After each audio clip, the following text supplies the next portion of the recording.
যশোরে ঘটে যাওয়া ঘটনার তীব্র নিন্দা জানাচ্ছি। কোনোভাবেই সেটা ঠিক হয়নি। তাকে পেরোলে মুক্তি দেওয়া প্রয়োজন ছিল।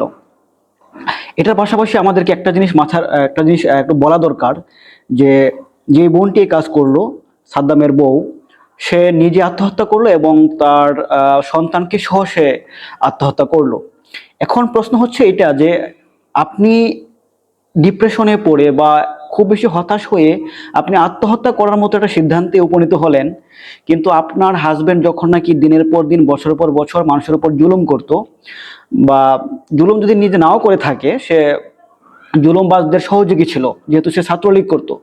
তো ছাত্রলীগ করতো দিনের পর দিন বছর পর বছর, আপনি কোনোদিন তাকে বলেন নাই, মনে হয় না বলেছেন আপনি যে তুমি এটা করো না, এই সংগঠন যারা করে তারা খারাপ। আপনি তখন বাধা দেন নাই।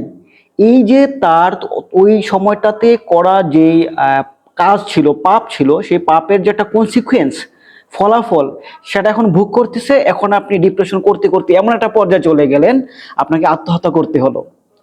এর আগে কি খেয়াল ছিল না? আপনার কি মনে হয় না একবারেও যে সে সে এখন যা করছে, মানে ওই সময় সে যা করেছিল, তার একটা ফল তাকে ভোগ করতে হবে? ওই সময় তো কোনোদিনও হয়তো বা বলেন নাই যে তুমি যা করতেছো সেটা খারাপ, অন্যায়, তুমি এখান থেকে চলে আসো।